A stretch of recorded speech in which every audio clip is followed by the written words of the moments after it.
जब कोई व्यक्ति आत्महत्या करता है तो अकेले नहीं करता है, वो पत्नी को जहर देता है, फिर दोनों बच्चों को जहर देगा और फिर मर जाता है। हम सब लोग अखबार पढ़ते हैं, अखबार बंद करके फिर चाय पीकर उठ जाते हैं, पर हम कभी उस पर चिंतन नहीं करते व्यक्ति आत्महत्या क्यों कर रहा है, हमारा क्या उद्देश्य है। समस्या शिवाजी महाराज को थी, संभाजी महाराज को थी, समस्या सिंधुताई सपकाट को थी, समस्या महात्मा गांधी को थी, पर किसी ने भी आत्महत्या नहीं किया। उन सब लोगों ने समस्याओं से लड़े और आगे बढ़े। हम कहते हैं स्ट्रेस है, पर स्ट्रेस की उपज कहाँ से, उसकी रूट कॉज क्या है, वो हम समझ नहीं पाते। What is the root cause of the stress, what is the root cause of the depression, what is the root cause of the anxiety, what is the root cause of the mood disorder. तो इलाज आपके दवा में नहीं है, उस चीज का इलाज हीलिंग में है। और वो जो इमोशनल इंस्टेबिलिटी, उसे हम कहते हैं इमोशनल इलनेस, अगर इमोशनल इलनेस को ठीक कर दिया जाए तो मेंटल स्टेबिलिटी अपने आप आना शुरू हो जाता है। मानसिक स्वास्थ्य को कह सकते हैं इमोशनल अनस्टेबिलिटी और स्टेबिलिटी। जैसे कि आप crown chakra gets balanced only when you get love with the universe. आप उसे गॉड कहिए, उसे राम कहिए, उसे रहीम कहिए, उसे जीसस कहिए। मैं इसे कुदरत कहता हूँ, मैं इसे ऊर्जा कहता हूँ, मैं इसे यूनिवर्स कहता हूँ, मैं इसे कोई नाम दिया ही नहीं।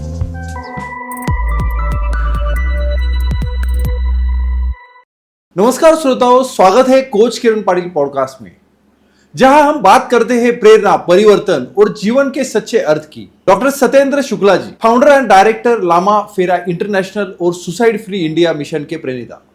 आज हम जानेंगे कि कैसे एक प्राचीन हीलिंग पद्धति लामा फेरा आज के तनावपूर्ण जीवन में समाधान बन सकती है। डॉक्टर शुक्ला जी, आपका स्वागत है कोच किरण पाटिल पॉडकास्ट में। सबसे पहले आप आए, thank you very much. Thank you so much sir. तो डॉक्टर शुक्ला जी, सबसे पहले जानना चाहेंगे कि आपकी आत्मिक यात्रा की शुरुआत कहाँ से हुई? इसकी शुरुआत अगर कहा जाए तो मैं 2003 से शुरू कर सकता हूँ। मेरा background government engineering college Aurangabad से मैं पास आउट हूँ। उसके बाद मैंने मैनेजमेंट किया मुंबई से। उसके बाद फिर नौकरी की ICICI बैंक, गरवारे पॉलिस्टर, जी टेलीफिल्म्स ग्रुप में भी था मैं।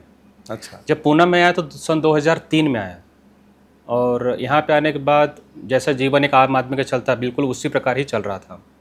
मेरा एक मित्र था जो डॉक्टर था, और वो मेरी पहली दोस्ती थी पूना में आने के बाद।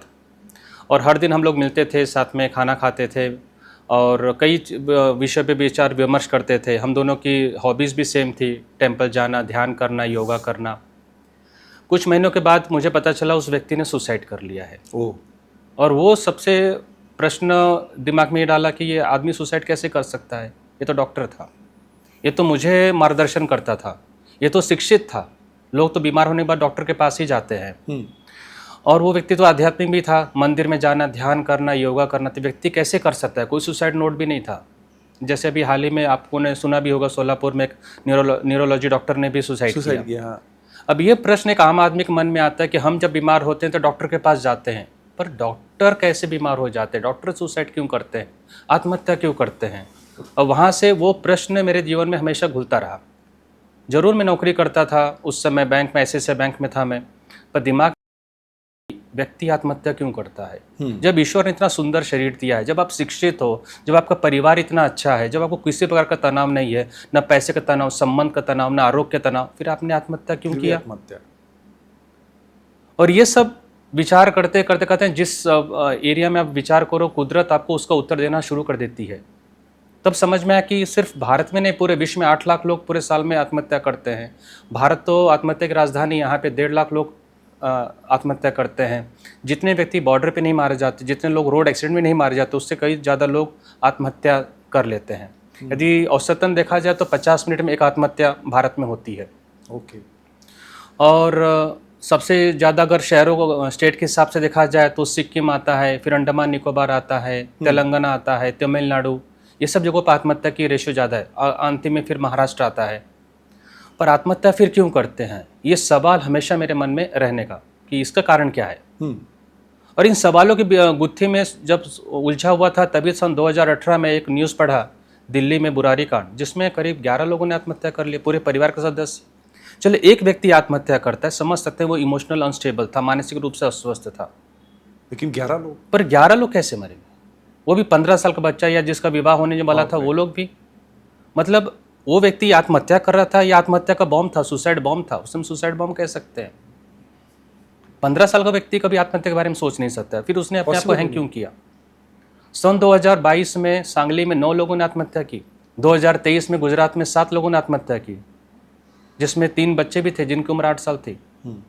और अभी हमेशा आप भी अखबार में पढ़ते होंगे कि जब कोई व्यक्ति आत्महत्या करता है तो अकेले नहीं करता है, वो पत्नी को जहर देता है, फिर दोनों बच्चों को जहर देगा और फिर मर जाता है। हम सब लोग अखबार पढ़ते हैं, अखबार बंद करके फिर चाय पीकर उठ जाते हैं, पर हम कभी उस पर चिंतन नहीं करते व्यक्ति आत्महत्या क्यों कर रहा है, हमारा क्या उद्देश्य है, सरकार उसके बारे में क्या सोचती है आत्महत्या के बारे में।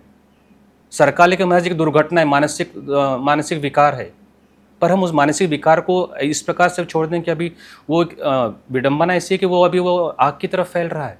अब बहुत ही सरल है, अभी यूट्यूब पे लोग जाते हैं या ऑनलाइन जाते हैं, अपना स्क्रीन अपना चैनल ओपन करेंगे और कहेंगे मैं आत्महत्या कर रहा हूँ, मेरी पत्नी ने मेरे साथ ऐसा किया, मेरे पति ने ऐसा किया। और एक व्यक्ति करता है, उसको देख के दूसरा व्यक्ति करता है, एक किसान आत्महत्या करेगा, दूसरा किसान आत्महत्या करेगा, फिर कभी उसे नाम दे देंगे हम लोग अलग अलग चीज़ों का कि उससे ये समस्या थी, वो समस्या थी। समस्या हर किसी को थी, किसी समस्या नहीं थी। समस्या शिवाजी महाराज को थी, संभाजी महाराज को थी, समस्या सिंधुताई सपकाट को थी, समस्या महात्मा गांधी को थी, पर किसी ने भी आत्महत्या नहीं किया। उन सब लोगों ने समस्याओं से लड़े और आगे बढ़े। कोई आत्महत्या किसी भी समाधान नहीं हो सकता किसी भी समस्या का। और उससे बाहर निकलने के लिए फिर मैंने शुरुआत किया कि इसका जड़ कहाँ पर है। तो इसका जड़ पता चला, इसका जड़ जो है वो आपके चक्रास में है, आपके एनर्जी सेंटर्स में है, जैसे कहते हैं प्राणमयी कोशा। अगर हम उस पर काम करना शुरू करेंगे तब जाके हम उस समस्या से संपूर्ण रूप से बाहर निकलेंगे। तब मेरे जीवन का एक ही लक्ष्य हुआ कि मेरा भारत आत्महत्या मुक्त भारत होना चाहिए, सुसाइड फ्री इंडिया। क्या बात है, ये होना चाहिए। और उस लक्ष्य को लेकर फिर मैंने लामा फेरा हीलिंग सेंटर की शुरुआत किया, जिससे मैं लोगों को उस तनाव से बाहर निकाल सकूं, इमोशनल अनस्टेबिलिटी का भावनात्मक बीमारी, उससे बाहर निकाल सकूं।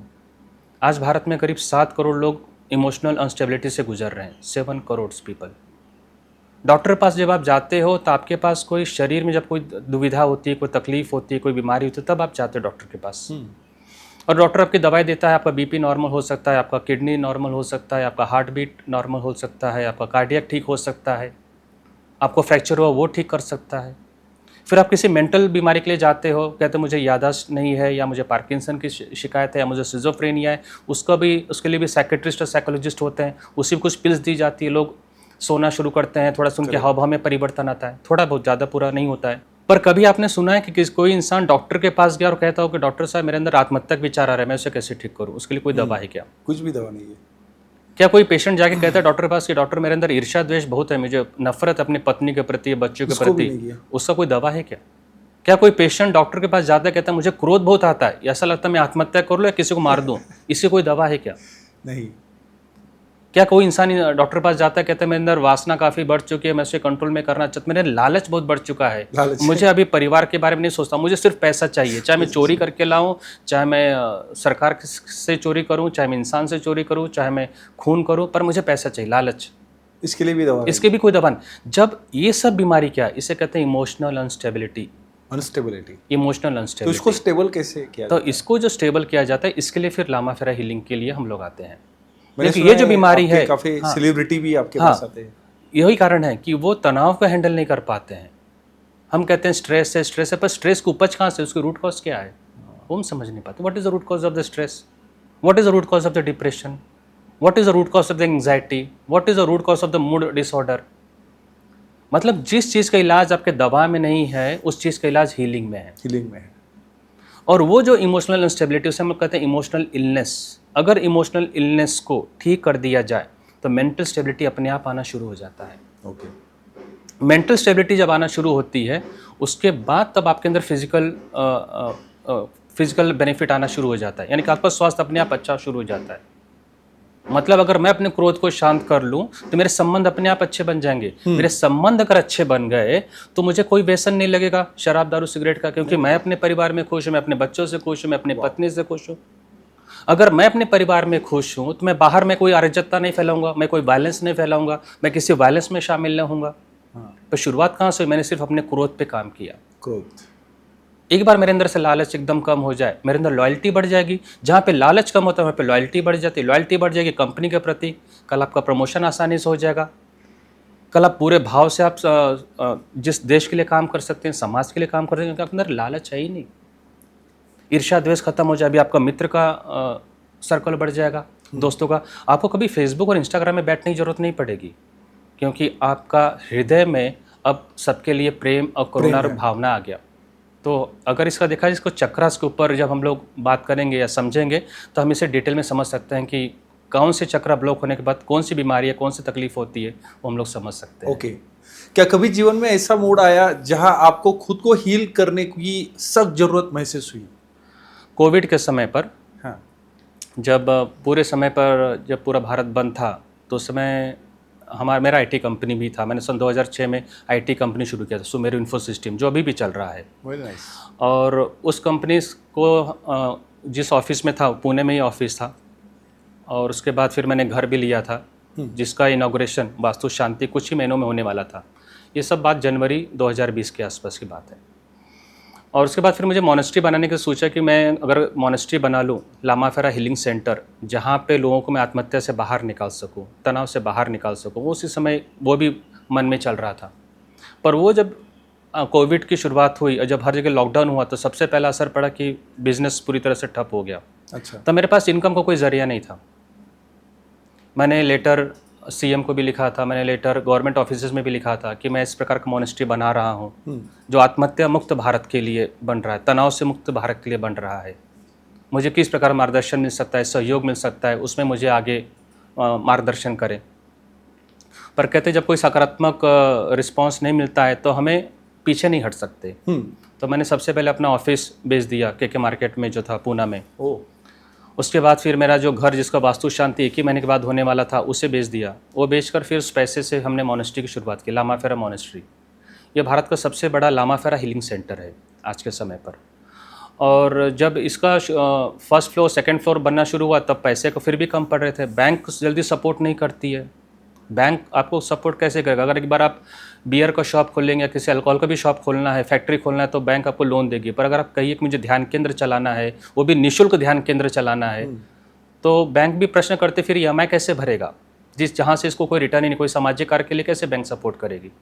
तो वो तनाव का समय था जहाँ पर मेरे लिए मोनेस्ट्री को संपूर्ण करना भी जरूरी था और साथ में पैसे की कमी भी थी। उस समय लामा फेरा हीलिंग स्वयं पर मैंने आजमाया कि ध्यान कर कर कैसे किसी भी चीज़ को, कुदरत को कैसे अपनी ओर आकर्षित कर सकते हैं। तो जितने लोगों को हमने लामा फेरा हीलिंग पहले दिया था, कोविड से पहले, उन सभी को जब बताया गया कि हम लोग मोनेस्ट्री बना रहे हैं और फंड्स की कमी पड़ रही है, उस समय जिस प्रकार से लोगों को सहयोग मिला, वो एक चमत्कार था, अद्भुत चमत्कार था। उस समय मुझे समझ में आया कि हीलिंग तो मुझ पर ही काम कर दिया। आज ये मोनेस्ट्री कैसे कंप्लीट हुआ, आज ये लोगों के ऊपर इतना विश्वास कैसे आया कि मोनेस्ट्री को कंप्लीट करना और हमारा सहयोग चाहिए। तो ये उस समय था जहाँ पे मैं समझ सकता हूँ कि लामा फेरा हीलिंग सचमुच उस समय पर मुझ पर, मेरे पर्सनल लाइफ पे काम किया। एक और आपको अनुभव बताना चाहता हूँ जिसने मेरे जीवन को पूरी तरह से परिवर्तित किया। मैं फुल टाइम लामा फेरा हीलिंग में क्यों रहूँ, फुल टाइम। देखिए, इंजीनियरिंग बैकग्राउंड, उसके बाद मैनेजमेंट करना, हीलिंग में पीएचडी मैंने किया था। एक ऐसा घटना है कि जो व्यक्ति को श्रद्धा हो तो विश्वास करेगा, नहीं श्रद्धा हो तो विश्वास नहीं कर पाएगा। ये बात है 2018 जनवरी 1। मेरा परिवार औरंगाबाद से पूना आ रहा था। मैं उसमें पूना में था, पर मेरा परिवार, मेरे मिसेस, 2 बच्चे और मेरा भाई, वो औरंगाबाद से पूना आ रहे थे। करीब शिरूर के पास इनका दुर्घटना हुई, एक्सीडेंट हुआ। एक्सीडेंट में सिर्फ मेरी बेटी को चोट लगा, मेरी जो बड़ी बेटी है उससे चोट लगा और उससे सर पे ब्लीडिंग होना शुरू हुआ। और जब वो कारेगांव भीमा तक आए तो उसमें वहाँ पे भीड़ और गर्दी काफ़ी रहती है, क्योंकि 1 जनवरी को वहाँ पर गर्दी हमेशा रहती है। वहाँ पर फंक्शंस कुछ रहते हैं, इवेंट रहता है। तो पूना आने में लेट हो रहा था। अब आगे भी ट्रैफिक करीब 2 किलोमीटर तक, पीछे भी 2 किलोमीटर ट्रैफिक, गाड़ी बीच में फंसी है, आप कैसे बाहर निकालोगे? ब्लीडिंग हो गए थे, बच्ची की उम्र मुश्किल से 10 साल की उम्र थी उसकी, तो कैसे समस्या। तो उसमें मेरी पत्नी ने मुझे फ़ोन किया कि ऐसी ऐसी घटना घटी है, हम सब तो सेफ है, पर इसे सर पे चोट लगी है, आप प्रार्थना करें। उसमें मैंने प्रार्थना नहीं, हीलिंग किया। तो कहते हैं उसे डिस्टेंस हीलिंग। आंखें बंद करके उस व्यक्ति को ध्यान में रखते हुए कुछ सिंबल्स बनाए जाते हैं, और जैसे बनाया गया एग्जैक्टली 40 सेकंड में ब्लीडिंग रुका, सर का ब्लीडिंग। क्या बात है। रात को 12 बजे लोग नोबल हॉस्पिटल हड़पसर आए, वहाँ पर स्टिचेस, मामूली से स्टिचेस लगे 4। पर डॉक्टर भी हैरान था कि इतने 4 घंटे के दरमियान 8 बजे रात में एक्सीडेंट हुआ था और ये 12 बजे आप लेकर आए हैं, ब्लीडिंग कैसे रुका? कोई भी ब्रेन से रिलेटेड इंजरी हो सकती थी, आईसाइट जा सकती थी, ब्लीडिंग बढ़ सकता था, कॉन्शियसनेस जा सकता था, याददाश्त जा सकती थी, पर इसे बचाया कैसे गया? हीलिंग से। तो उस समय समझ में आया कि डिस्टेंस पे भी हीलिंग काम उतना ही प्रभावी करती है जैसा आप सामने लोगों को करते हो। तो हम तो ये सोचते हैं कि भगवान ही ठीक कर सकते हैं, भगवान की प्रार्थना करो, पर एक इंसान के अंदर भी भगवान की शक्ति होती है। जब आप ये कहते हो कि ईश्वर मेरा परम पिता है, ईश्वर आपका परम पिता है, तो उसके संतान के अंदर भी परम पिता के गुण होने चाहिए। अगर परम पिता का डीएनए आपके अंदर नहीं है तो आप कैसे उसके संतान हुए? कहते हैं ना कि ये मेरा पिता है, तो आप कैसे मैच करते हो? डीएनए से मैच करते हो।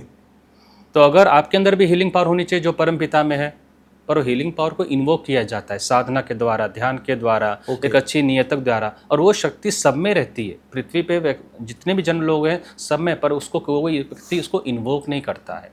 अगर उसे इन्वोक किया जाए तो उसके अंदर हीलिंग की पावर रहती है। अपनी समस्याओं के बाहर समान स्वयं निकल सकता है, अपने घर के लोगों को बचा सकता है।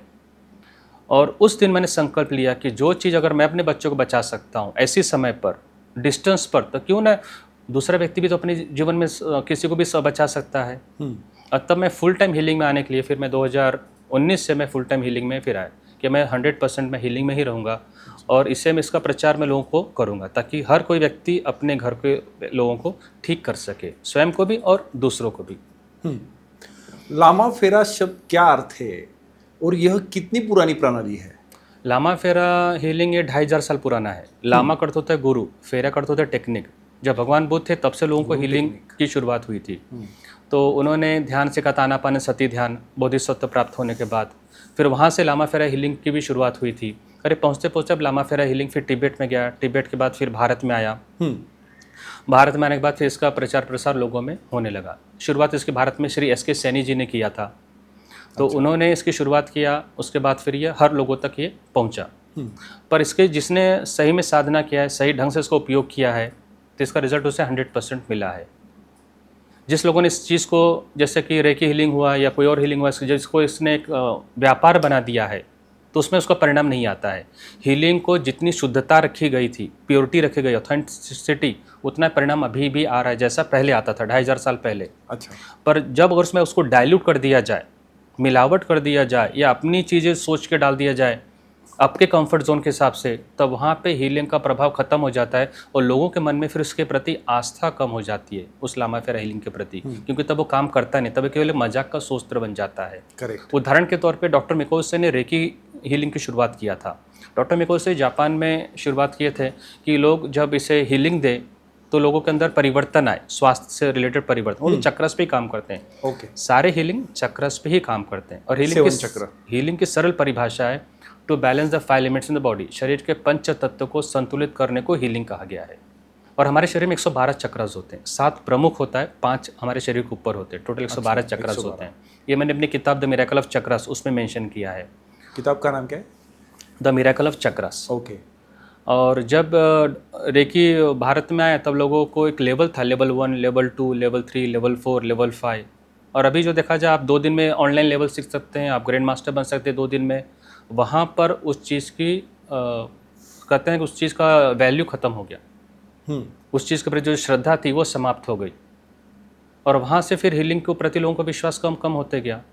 इस चीज़ को वापस उठाना था, वापस बताना कि हीलिंग सचमुच क्या थी, क्या सचमुच ये साइंस है या सुपरस्टिशन। इसके लिए फिर लामा फेरा मोनेस्ट्री का निर्माण करना मेरे लिए ज़रूरी था। अच्छा। कि हर व्यक्ति हीलिंग को एक श्रद्धा की नज़र से ही न देखें, एक विज्ञान की नज़र से भी देखें। और जब इस विज्ञान की नज़र से हो तो आपके अंदर श्रद्धा जितनी बढ़ेगी उतना आपके अंदर मिरेकल्स आपकी लाइफ में आएंगे। करेक्ट। तो इसलिए फिर लामा फेरा मोनेस्ट्री बना और लामा फेरा हीलिंग की हमने इसमें फुल टाइम शुरुआत किया। अच्छा, आपकी नज़र में मानसिक और आध्यात्मिक स्वास्थ्य के बीच में क्या संबंध है? मानसिक स्वास्थ्य को कह सकते हैं इमोशनल अनस्टेबिलिटी और स्टेबिलिटी। जैसे कि आप के अंदर क्रोध काफ़ी आता है, आप कोई छोटी छोटी बात पे आप चिढ़ जाते हो, आपका मूड स्विंग होता है, सुबह कुछ अलग रहते हो, शाम में अलग रहते हो। ट्रू। आपका मानसिक स्वास्थ्य बराबर नहीं है। आप शारीरिक रूप से स्वस्थ हो, आपको कोई बीमारी नहीं है, पर आपको अपने जूनियर्स को लेकर आपको ईर्ष्या होती है, आपको सीनियर के लेकर ईर्ष्या होती है, आप ऑफिस में जो पॉलिटिक्स करते हैं, निंदा करते हैं, वो मानसिक स्वास्थ्य की बीमारी है कि आप मानसिक रूप से अस्वस्थ हो, उसे कहते हैं मानसिक अस्वस्थता। आध्यात्मिक स्पिरिचुअल किसे कहते हैं। तो उसको सोल्यूशन क्या है? उसका सोल्यूशन हम लोग चक्रास पे जब बात करेंगे तो सोल्यूशंस भी आ जाएगा उसको, क्योंकि चक्रास में ही समस्या भी है, समाधान भी है। अभी हम लोग इसके ऊपर चक्र के ऊपर बात करने वाले हैं। और जो स्पिरिचुअल कहते हैं स्पिरिचुअल लाइफ का मतलब ये, क्या आपके पास समाज के लिए और देश के लिए क्या कोई ब्लूप्रिंट है? अगर नहीं है तो मैं आध्यात्मिक व्यक्ति नहीं हूँ। I am a religious person but not a spiritual person. एक रिलीजियस और आध्यात्मिक में फ़र्क होता है, रिलीजियस में, स्पिरिचुअल पर्सन में। तो अगर इंसान स्टेबल हो जाए, मानसिक, जो आपने प्रश्न कहा, जो अगर इंसान मानसिक रूप से पूरी तरह से स्वस्थ हो जाए, वो आराम से स्पिरिचुअल पर्सन बन सकता है। और चूंकि वो नहीं स्वस्थ हो पाता, इसलिए उसके और स्पिरिचुअलिटी के बीच में गैप रहता है। और मैं emotionally unstable person can not be A spiritual person. He can be religious but not a spiritual person. आज की तेज भागदौड़ में लोग खुद से कटते जा रहे हैं, ऐसे में इनर हीलिंग क्यों जरूरी है? इनर हीलिंग क्यों जरूरी है? बहुत ही सरल सा उत्तर है। आपके पास सर कौन सी व्हीकल है? 4 व्हीलर आप यूज करते होंगे। आप उसकी सर्विसिंग कब कराते हैं? सर्विसिंग एक 10,000 किलोमीटर होने के बाद। आप उसे पूरा 1 लाख किलोमीटर के बाद सर्विसिंग क्यों नहीं कराते हैं? आप करा सकते हैं ना।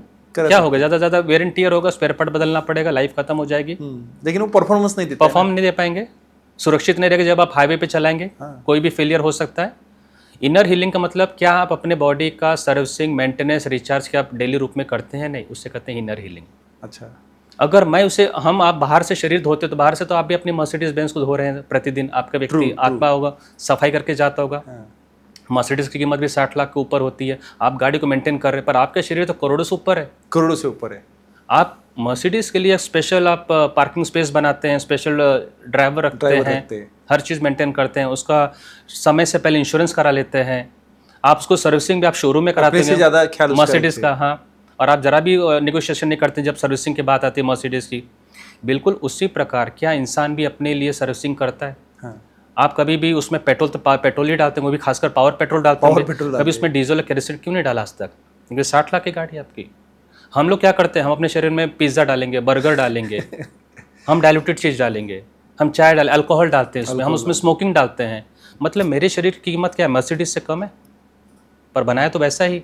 परमात्मा ने करोड़ों की संपत्ति दी। अगर आज मैं कहूँ कि मैं अपनी आंखें देना चाहता हूँ और आप इसके बदले में क्या ले सकते, तो कोई इंसान आंखों को एक्सचेंज नहीं कर सकता। तो inner healing in simple term is अपने अंदर कैसे खुद को मेंटेन, रिचार्ज, अच्छा, खुद को करते हैं upgrade, that is inner healing. आपके जीवन का वो पहला क्लाइंट कौन था जिसने आपको भरोसा दिलाया कि यस हीलिंग वर्क्स? वही मेरी बेटी, जिसका मैंने नाम बताया कि जो एक्सीडेंट हुआ था, जो दुर्घटना हुई थी, जिसमें उसने मुझे भरोसा दिलाया। She was my first customer जिसे कह सकते हैं, जिस पे मैंने ट्राई किया और उस पर काम किया। फैंटास्टिक। चक्र बैलेंसिंग क्या होता है? ये शब्द हम अक्सर सुनते हैं, इसकी असली समझ क्या है? चक्र मतलब होता है ऊर्जा केंद्र। उसे एनाटॉमी में, मेडिकल की भाषा में उसे ग्लैंड्स कहा जाता है। अब देखिए, हमारे शरीर में 112 चक्रास होते हैं, 7 प्रमुख होता है शरीर के अंदर, 5 शरीर के ऊपर रहता है। तो इस प्रकार से 12 प्रमुख रहते हैं। इसे एनर्जी सेंटर्स, ग्लैंड। जैसे थायराइड ग्लैंड होता है तो आपके थ्रोट चक्र को करता है बैलेंस। पेनक्रियास ग्लैंड रहता है, आपके पेट के लेवल पे रहता है। तो उस प्रकार हम लोग 7 ग्लैंड के मैं आपको शॉर्ट में, ब्रीफ में बताता हूँ। इसमें आपको सारे जीवन की समस्याओं का दर्पण मिल जाएगा।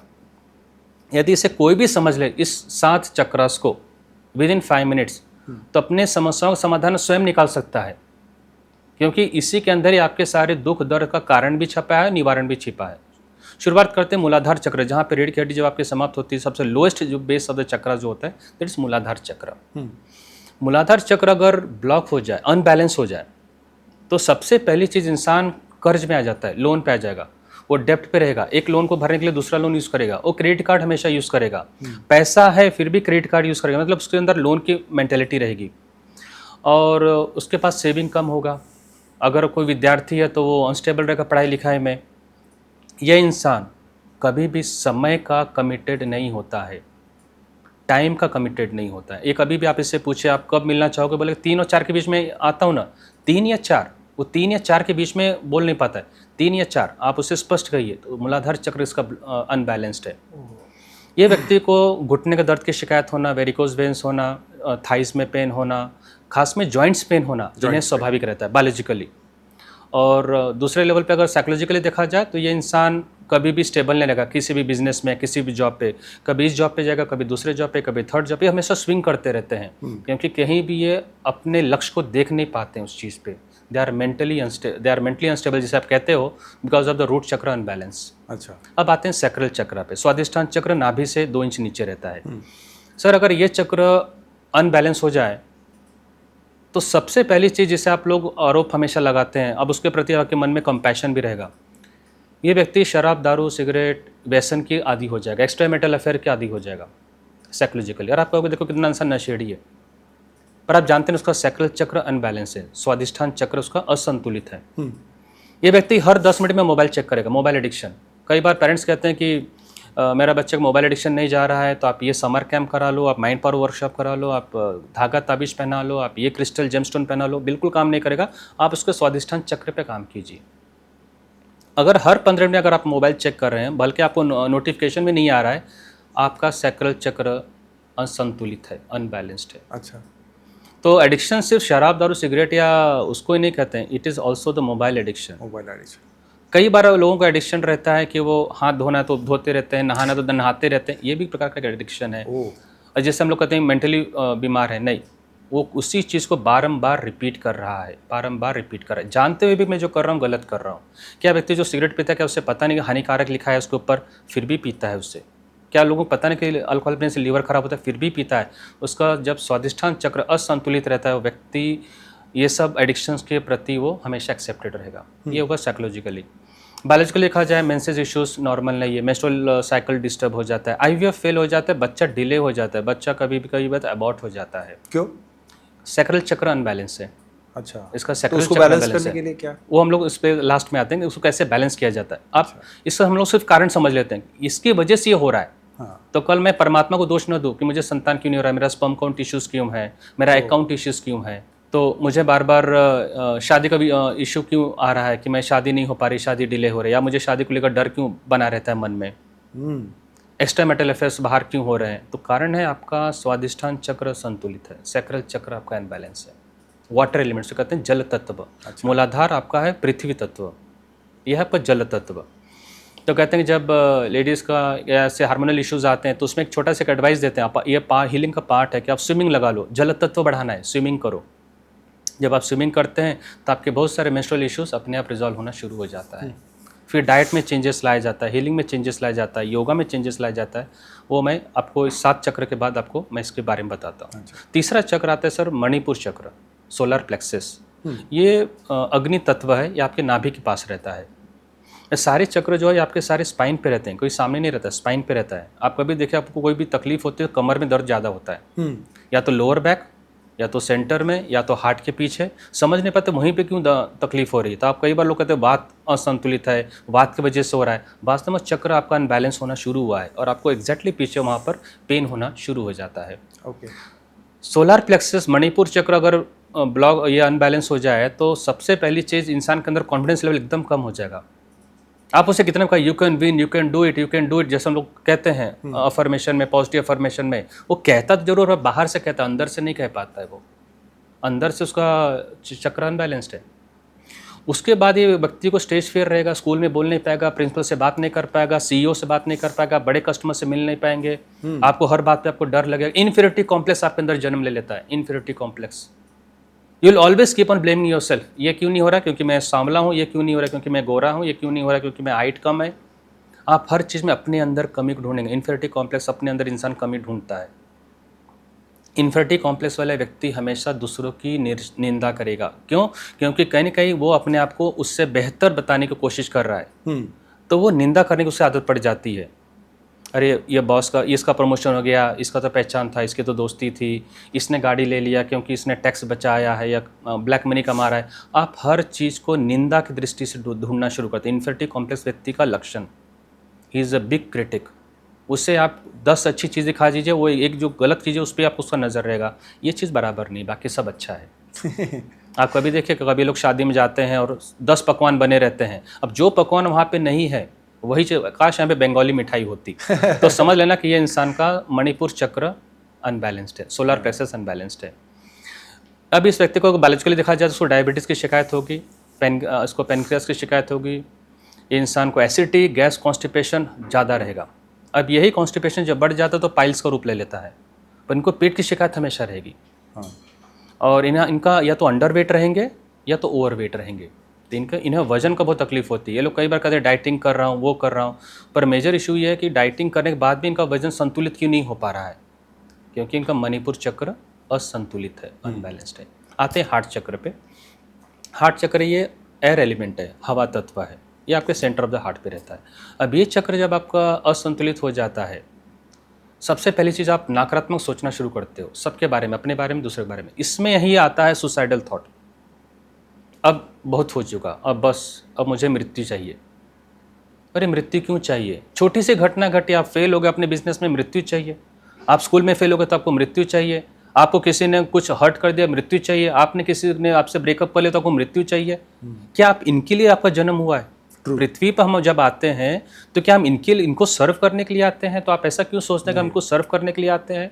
अरे हम लोग यहाँ पर पृथ्वी पे आते हैं, वेकेशन पे आते हैं। वेकेशन हमारा ऊपर घर है, वेकेशन है। हाँ, पृथ्वी हमारा वेकेशन है। और हर बार नए नए डेस्टिनी चुनते हैं वेकेशन में। आप एक ही वेकेशन पे बार बार नहीं जाते हैं। नहीं जाते। आप सर लास्ट वेकेशन में कहाँ पे गए थे? परसों ही आया मैं, कुल्लू मनाली गए थे। आप वहाँ वृंदावन। आप वहाँ पे होटल में रुके थे? हाँ। होटल में रुके होंगे किसी 5 स्टार होटल में। जब आप आए तो आपको दुख हुआ क्या मैं 5 स्टार होटल छोड़ रहा हूँ? क्योंकि आपको पता रोज अलग अलग लिया, क्योंकि हाँ, अलग अलग होटल लिया रोज। क्योंकि आपका ये अच्छी तरह से पता था आपके कॉन्शियस माइंड को कि मैं वेकेशन के लिए आया हूँ। ये मेरा केवल 4-5 दिन 7 दिन का ही प्रवास है। तो मैं आपका अटैचमेंट उस होटल से नहीं था। जब बाहर निकला आपको कोई दुख नहीं हुआ? कुछ भी दुख नहीं हुआ। उस वेटर से कोई अटैचमेंट नहीं हुआ, उस होटल के मालिक से कोई अटैचमेंट नहीं हुआ, जिसने आपको खाना खिलाया उससे अटैचमेंट नहीं हुआ। इनफैक्ट हमने 8 दिन थे, हमने रोज होटल चेंज किया, होटल भी चेंज किया। मतलब आप हर मोमेंट को एंजॉय कर रहे थे। करेक्ट। अगर आप एक ही होटल से अगर अटैच होते दूसरे होटल में जा नहीं पाते थे, दूसरे स्थान पे जा नहीं पाते थे। आपने अपने वेकेशन को 100% मनाकर आप यहाँ पर आए हो, फ्रेश होकर आए हो। फ्रेश। राइट। अब इंसान यहीं पे गलती करता है। वो पृथ्वी पे आता है तो हर चीज़ को अपना मानने लगता है। ये मेरा घर है, ये मेरे व्यक्ति हैं, ये ऐसा है। यहाँ पे वो अटैचमेंट, अरे वो वेकेशन पे आप आए हो, अटैचमेंट किस चीज़ का हो? ट्रू। जिस घर में आज हम लोग रह रहे हैं, एग्जैक्टली 100 साल के बाद यहाँ पर हम नहीं रहेंगे, कोई और रहेगा। और जब आप ऊपर देखो तो आप सोचेगा अरे इस घर के लिए तो मैंने अपने पिता से विवाद किया था, इस घर के लिए तो मैंने 30 साल तक कोर्ट में केस लड़ा था, इस जमीन के लिए मैंने अपने भाई से विवाद किया था, भाई की हत्या करवाई थी, क्या बात। इस जमीन के लिए मैंने अपनी पत्नी को त्याग कर दिया था, इस जमीन के लिए मैंने डाइवोर्स ले लिया था। अरे आप इसी जमीन 100 साल के बाद तो कोई और रह रहे हैं वहाँ पर, और वो ऐसा व्यक्ति रह रहा है जो आपके घर का खानदान का है भी नहीं। You are just a caretaker of your place. Attachment leads to the unbalance of the heart chakra. Attachment is a major reason. आपका जुड़ाव ही अनाहत चक्र को असंतुलित कर देता है। दूसरा होता है अपेक्षा। आप अपेक्षा अगर अपने आप से पालते तो आपकी समृद्धि हो जाती थी। इतनी समृद्धि होती है कि आप कल्पना नहीं कर, जितना आप सोचते उससे ज़्यादा मिलता था। पर आपने अपेक्षा दूसरों से रखा है। और आप दूसरों को अपेक्षा कैसे कर सकते हैं? हर व्यक्ति का अपना एक जीवन का कार्य होता है, हर का अपना एक ब्लूप्रिंट होता है, कुछ अपना ब्लूप्रिंट लेकर आया है। आपकी डेस्टिनी अलग है, आपका स्टेशन बाद में आने वाला है। जो व्यक्ति स्टेशन से उतर रहा है, आप उसके लिए क्यों इतना गम मना रहे हो कि आपके साथ वो मुंबई क्यों नहीं आया? अरे पूना से निकला, उसको लोनावला तक ही उसको जाना था। नहीं, मेरे साथ मुंबई आना चाहिए था। तो आपका बाल हट हुआ एक्सपेक्टेशन। तो expectation leads to the negative thinking. अब इन लोगों को बायोलॉजिकली देखा जाए, इनको cardiac arrest, asthma, blood pressure की शिकायत काफ़ी होती है। ये व्यक्ति को शोल्डर पेन में शिकायत होती है। अच्छा। और ये व्यक्ति घर में रहता है फिर भी अकेला महसूस करता है। और ये इंसान हमेशा प्यार को ढूंढता है। कई बार प्यार को ढूंढते ढूंढते शरीर में प्यार को ढूंढने लगता है। लोग कहते हैं कि इसके अंदर एक्स्ट्रा मेटल अफेयर आ रहे हैं या इसके अंदर वासना बढ़ रही है। वास्तव में प्यार को ढूंढ रहा है। और प्यार उसे जब मिलता नहीं तो व्यक्ति को बदलते रहता है, पर वास्तव में प्यार को ढूंढ रहा है। और प्यार उसे या तो माता पिता से मिलता है, या तो अध्यात्म में मिलता है ईश्वर से, या तो लोगों की सेवा से मिलता है। और उस चीज़ को समझने में उसका काफ़ी उम्र समय बीत जाता है। जब तक बच्चे छोटे होते हैं, बच्चों से अटैचमेंट रहता है तो बच्चों के साथ रहता है। पर जैसे वो 50 को गुजर जाता है, बच्चों को विवाह हो गया, बच्चे दूर हो गए, जब वो घर में अकेला होता है और अपेक्षा रहती है बच्चे भी मेरे साथ रहेंगे या बच्चे मुझे ले जाएंगे, वहाँ पर असंतुलित हो जाता है उसका हार्ट चक्र। क्योंकि शुरुआत से आपने अपेक्षा रखा था उस बच्चों से, क्योंकि कभी आप ये भूल गए थे कि आप वेकेशन पे आए हो। काफ़ी अच्छा है। अब आए थ्रोट चक्र पे। थ्रोट चक्र अगर आपका असंतुलित हो जाता है, यह है स्पेस एलिमेंट। सबसे पहली बात, आप काफ़ी रूडली बात करोगे, आप हमेशा झूठ बोलोगे। नज़र में, आंखों पे देखकर भी आप झूठ बोलना शुरू कर दोगे। ये इंसान डुअल पर्सनालिटी रहता है, सामने कुछ और पीछे कुछ और। ये व्यक्ति इतनी बड़ी बड़ी बातें करेगा पर इम्प्लीमेंटेशन ज़ीरो। मैं ये कर सकता हूँ, मैं वो कर सकता हूँ, वो खुद नहीं करेगा। आप सब लोग 5 बजे उठो, वो खुद 8 बजे सो के उठेगा।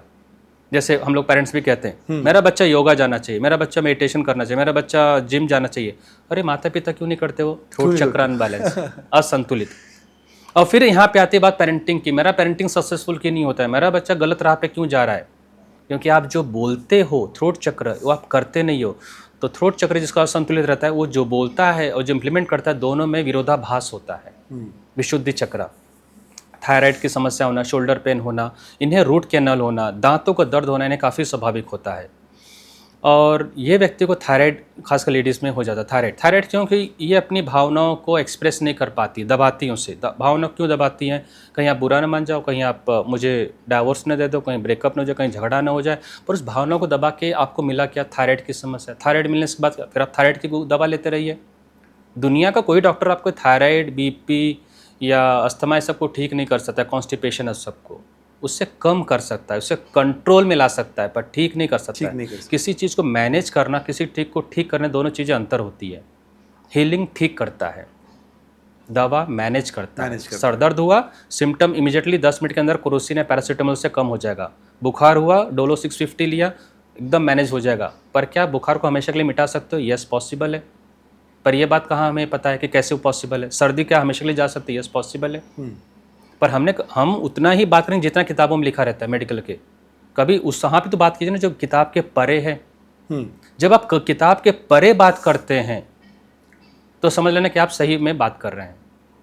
तो थ्रोट चक्र वाला व्यक्ति जिसको संतुलित रहता है काफ़ी वो बैलेंस्ड रहता है। What ever he says he acts, what ever he thinks he says and he acts. और यही बात उदाहरण के तौर पे महात्मा गांधी जी के बारे में बताना चाहता हूँ। एक बार एक लेडी उनके पास आई अपने बच्चों को लेकर, मेरा बच्चा शक्कर बहुत खाता है और आप इसका छुड़वा दीजिए। बापू ने कहा ठीक है, 7 दिन के बाद आओ, मैं छुड़वा दूंगा इसका शक्कर। आए और उसके बाद फिर वापस लेडी आए तो उन्होंने कहा कि छोड़ दो शक्कर, बहुत हानिकारक होता है, देखो मेरे दांत भी टूट रहे हैं, एक दांत भी उन्होंने दिखाया अंदर के, आप छोड़ दो नहीं तो आपका। बच्चा तुरंत सुन लिया और माँ आश्चर्य की 3 दिन तक बच्चा शक्कर ही हाथ नहीं लगा रहा है, अभी मिठाई नहीं खा रहा है कोई भी चीज़ का। पर बापू आप इतना बताइए कि आप इतने हफ्ते लग गए आपको 7 दिन ये सिर्फ ये बताने के लिए कि मेरे दांत कमज़ोर हो रहे हैं या टूट रहे हैं और शक्कर नहीं खाना चाहिए, देखो मैं खाता था मेरे साथ ऐसा हुआ। बोले जब आप आई थी तब मैं शक्कर खा रहा था, 7 दिन तक मैंने शक्कर छोड़ा, उसके बाद मैंने बताया। तो आपका ऑरा उतना ही प्रभावी रहता है जब आप उस चीज़ को अमल में लाते हैं। ट्रू। अगर मैं योगा, ध्यान, प्राणायाम नहीं कर रहा हूँ, सात्विक आहार नहीं कर रहा हूँ, तो मैं कितना भी अच्छा पेरेंट्स रहूँ, कितने भी अच्छे स्कूल में बच्चों को पढ़ा रहा हूँ, मैं अपने बच्चों के अंदर परिवर्तन नहीं ला सकता हूँ। फिर वो आप जैसे कोच के पास भेजता है और आपके कोच जैसे आप 2 मिनट आप एक सेशन लेते हैं और आपके सेशन से बच्चा प्रभावित होता है, कहते हैं यार किरण सर का कोचिंग सबसे बेस्ट था। पर किरण सर वो इम्प्लीमेंट करते हैं, वो चीज़ को जो बताया उसको इम्प्लीमेंट किया और फिर लोग कहते हैं कि yes the best was the coach. Coach is a person who is a mirror image रहता है, अपने जो कहता है वही करता है। अब पेरेंट्स नहीं बन पाते हैं बिकॉज ऑफ द थ्रोट चक्र अनबैलेंस। तो here the parenting communication matters a lot. यहाँ पे इंसान कम्युनिकेट इफेक्टिवली नहीं कर पाता है। And they speak a lot, they communicate a lot, पर वो चीज़ को, प्रोडक्ट को सेल नहीं कर पाते हैं because somewhere the other their heart is missing. एक बार मैं गाड़ी लेने गया था टोयोटा की, मैंने इनोवा कार जब ली थी तो मैंने व्यक्ति से पूछा कि आप जो सेल्स में जो बता रहा था डेमोस्ट्रेशन देकर कि गाड़ी बहुत अच्छी है, ये है वो, मैं कहा कि आपने क्यों नहीं लिया? आपके पास कौन सी गाड़ी है? तो सर मेरे पास वैगनआर है। मैं कहा कि कोई बात नहीं, पर आपने ये गाड़ी क्यों नहीं ली ये तो बताइए। तो कुछ बोल नहीं पाया। मैं कहा कभी आपने ये नहीं सोचा जो चीज़ मैं कन्विंस कर रहा हूँ, अपने क्लाइंट को बता रहा हूँ, वो मैंने खुद को कभी कन्विंस नहीं किया। आप सुजुकी की गाड़ी यूज़ करते हैं, मारुति की गाड़ी यूज़ कर रहे हैं, टोयोटा के शोरूम में काम कर रहे हैं, कम से कम टोयोटा की कोई छोटी गाड़ी लो, छोटी गाड़ी, पर टोयोटा के साथ आप काम करो, आप ज़्यादा जल्दी आप कन्विंस कर पाओगे सामने वाले। मैं तो खैर मन बना कर आया था, मुझे लेना है इसलिए तो मैं ले लिया, पर आपके मन में विरोधाभास इसलिए आप ये इनोवा नहीं ले पा रहे। इनोवा लेना कोई बहुत बड़ी चीज़ नहीं है। मैंने कल्पना की और 1 महीने में गाड़ी मेरे घर के सामने थी। फैंटास्टिक। तो अगर मेरे जैसा व्यक्ति अगर ले सकता है तो आप क्यों नहीं ले सकते हैं? तो आप whatever you do, make sure that are you also implementing that part, you will be a very good orator, you will be very good communicator. Third eye chakra, ये जो चक्र है this is the between the both the eyes, इसे हम लोग आज्ञा चक्र कहते हैं। सर ये चक्र अगर असंतुलित हो जाए, अनबैलेंस हो जाए, व्यक्ति सबसे पहला काम करेगा, आपके जीवन को जो भी उसकी समस्या है वो दूसरे से पूछेगा ओपिनियन। ज्योतिष के पास जाएगा, टैरोट रीडर के पास जाएगा, फिर आकाशिक रीडर करेगा, फिर वो न्यूमरोलॉजी करेगा, हर चीज़ अपने जीवन का समस्या वो दूसरों से पूछता है उसको समाधान। बुद्ध ने कहा आपके सारे जीवन के समस्या का कारण और निवारण आपके अंदर है, आपका गुरु आपके अंदर है। आप बाहर जय गुरुदेव बोलकर फायदा क्या है आपको? और आप किस व्यक्ति से सलाह ले रहे हो? मान लीजिए कि मुझे एक इच्छा है कि मैं एसएसबी क्वालिफाई करके मैं डिफेंस में जाऊं, और मैं एक ऐसे व्यक्ति से सलाह ले रहा हूं कि सर क्या मुझे डिफेंस में जाना चाहिए कि नहीं जाना चाहिए। वो व्यक्ति खुद बीकॉम भी नहीं कर पाया है, वो व्यक्ति मुझे क्या सलाह देगा? दो ही व्यक्ति सलाह दे सकता है, एक या तो जो उसमें पास हुआ हो उस क्षेत्र में, दूसरा जो व्यक्ति उसमें क्षेत्र में फेल हुआ हो। वही दो ही व्यक्ति उसको गाइड कर सकता है। वो फेलियर के कारण बता सकता है, मैं इसकी वजह से एमपीएससी नहीं कर पाया या यूपीएससी नहीं कर पाया, आप ये करो। पर आप गलत व्यक्ति से सलाह मत लो, पहली बात। दूसरी बात, आप जो चीज़ दूसरों से पूछने की कोशिश कर रहे हो, कभी अपने आप से वही चीज़ साइकोलॉजिकली पूछो। थर्ड आई चक्र में हम लोग, अभी आप पूछ रहे थे उसका रेमेडी क्या है, एक रेमेडी हम लोग थर्ड आई चक्र में बताते, whatever field you want to choose, जो भी क्षेत्र आप चुनना चाहते हो उसके 10 कारण पहले एक कागज़ पे लिखो, मैं ये क्यों चुनना चाहता हूँ। और किरण सर आपने भी वही चीज़ किया होगा, why I want to be coach, आप एक सक्सेसफुल एंटरप्रेन्योर रह चुके थे, आपके पास सारी चीज़ें थी, आप आईटी कंपनी चलाते हैं, पर एक कोच बनने क्यों किया? यू हैड द 10 रीजंस, मैं कहता हूँ 10, आपके पास 15 या 20 रीज़न होंगे। पर आप किसी से पूछिए आप ऐसे बैंक में काम क्यों करना चाहते हैं, टेल मी द 10 रीजंस। उसके पास नहीं, तभी तो बैंक छोड़कर एचडीएफसी में शिफ्ट हो जाएगा, एचडीएफसी पे कोटेक में चले जाएगा, because he do not have a valid 10 reasons मैं क्यों काम करना चाहता हूँ इसी बैंक में और इसी क्षेत्र में। आईटी में क्यों काम करना चाहता हूँ, 10 रीज़न बताओ। जब लोग आते हैं कि विवाह के लिए कुंडली मुझे मैच करना, मैं सॉरी कुंडली हम लोग मैच नहीं करते हैं, पर आपको मैं बताता हूँ इस लड़की से शादी क्यों करना चाहते हो, 10 रीज़न बताओ। उसके पहले ये बताओ शादी क्यों करना चाहते हो, वो तो 10 रीज़न बताओ। जब आपको यही नहीं पता कि मैं शादी करने के 10 कारण क्या है, इस लड़की से ही क्यों करूँ उसके 10 कारण क्या है, तो आपका डाइवोर्स फिर कभी नहीं होगा। अगर आपको पता चल जाए कि 10 रीजन्स आई हैव, आपका डाइवोर्स कभी भी नहीं होगा। You should have, that is known as clarity of the life. मैं अगर हीलिंग मानना चाहता हूँ, I should have 10 reasons healing मानना चाहता हूँ। और दूसरा और अंतिम सवाल जो हमेशा कहता हूँ लोगों को, थर्ड आई चक्र को से संबंधित है, क्या अगर मैं आपको सवाल पूछता हूँ कि अगर आपको मैं 10 जन्म मिले तो 10 जन्म में आप क्या फील्ड प्रीफर करेंगे, which field you will prefer as a profession, कौन सा क्षेत्र आप चुनेंगे? जो मुझे अच्छा लगता है, जो अभी का जो कोचिंग आप कोच करते हैं, business coaching, right, you are the right person. आप अपने क्षेत्र में सही और आपको इसमें सफलता निश्चित मिलेगी। अगर मुझे कहा जाए 10 जन्म में, मैं 10 जन्म में हीलिंग ही करूँगा। मैं नहीं कहूँगा मुझे व्यापार करना है या मुझे मुकेश अंबानी बनना है, नहीं, या मुझे कोई इंजीनियरिंग का काम करना है। हालांकि मेरा इंजीनियरिंग बैकग्राउंड है, पर मैं इंजीनियरिंग सेकेंड टाइम नहीं बनना चाहता हूँ। बिल्कुल उसी प्रकार अगर आप ये सोचेगा आप जो प्रोफेशन कर रहे हो, अगर वो 10 जन्म में भी वही करना चाहोगे, आपका पैशन और प्रोफेशन मैच है। जिसका पैशन और प्रोफेशन मैच रहता है वही ये उत्तर देगा। You are the right means you are the right. जब मैं हीलिंग क्षेत्र में तभी लोगों ने कहा इंजीनियरिंग किया है, एमबीए किया है, पीएचडी किया, और ये क्या कर रहा है, ये तंत्र मंत्र, ये कोई पूजा पाठ, ये प्रीस्ट वाला काम। मैं कहा सॉरी, इन सब की डेफिनेशन आपकी 5 साल में चेंज हो जाएगी। और आज जर्मनी से मेरे पास कस्टमर आते हैं हीलिंग सीखने के लिए, लंदन में आते हैं, मॉरिशस से आते हैं, मेरे पास फॉरेन कस्टमर्स की ज़्यादा है। क्यों आते हैं? क्योंकि उन्हें कहीं साइंस कन्विंस हो चुका है कि this is not a superstition, this is not any tantra mantra, this is not any ritual, this is a science beyond science. 7वां चक्र जो प्रमुख होता है सर के ऊपर, अगर ये चक्र अनबैलेंस हो जाए तो इंसान को अल्जाइमर, डिमेंशिया, याददाश्त की शक्ति चली जाती है। ये इंसान मूड स्विंग होता है, इससे कई बार डुअल पर्सनालिटी, दो तीन चीज़ें दिखना एक साथ शुरू कर देती है। और ये व्यक्ति कभी भी, सबसे खास देखिए, ये व्यक्ति कभी भी ध्यान नहीं करता है। आप इसे ध्यान करने के लिए बैठेंगे भी तो व्यक्ति के मन में हजारों विचार आएंगे। इसका क्राउन चक्र असंतुलित है। ये व्यक्ति को जिम कह दीजिए जिम करेगा, योगा कह दीजिए योगा करेगा, रनिंग कह दीजिए रनिंग करेगा। ये व्यक्ति को कह दीजिए कि आपको वेट लिफ्टिंग करना, वो भी करेगा। Swimming, yes I can do it, और परफेक्ट भी हो जाता। पर उसे कहिए बस केवल 10 मिनट तक आंखें बंद करके थॉटलेस आप बैठे रहो, वो भी रोज बैठो, एक दिन नहीं, रोजाना बैठो। मन को कंट्रोल नहीं कर पाता, आपके विचारों को कंट्रोल आप नहीं कर पाते हैं, इसलिए आपके डेस्टिनी आपके कंट्रोल में नहीं रहती है। और बस यही व्यक्ति, और ऐसे व्यक्ति 90% में आते हैं जिसका क्राउन चक्र संतुलित रहता है, कि ये लोग मेडिटेशन नहीं कर पाते हैं। अगर मेडिटेशन करना शुरू कर दें तो इनकी ऊर्जा, इनकी फ्रीक्वेंसी कुदरत के साथ अपने आप मैच हो जाता है, फ्रीक्वेंसी अलाइन हो जाता है। अभी आपने एक रेडियो रखा 93.5 FM और सामने टावर अगर 93.5 FM का है आसपास रेडिएशन, तो आपका म्यूजिक चलेगा। पर अगर टावर ही नहीं है तो मतलब फ्रीक्वेंसी मैच नहीं हो रही है। मेरा आपका मोबाइल रेंज में, इसलिए हम लोग बात कर पा रहे हैं। मोबाइल में रेंज ना हो तो मेरी शरीर जो परमात्मा ने बनाया, अगर वो कुदरत के रेंज में नहीं है तो मेरी विश पूरी नहीं होती है। तो second thing is your wish gate delayed. तो लोग कहते हैं ना कि मैं भी मंदिर में जाता था, ये भी मंदिर में जाता, पर इसने सुसाइड कर लिया, इस इंसान ने सुसाइड नहीं किया, इसकी विश क्यों नहीं पूरी हुई? आज अगर मंदिर में जाने से या कोई चीज़ पहनने से अगर सारी विश पूरी होना शुरू हो जाती थी तो बात ही अलग कुछ होती थी। तो ऐसा कुछ होता नहीं, आपकी विश इसलिए पूरी आपका आपका क्राउन चक्र बैलेंस नहीं होता है।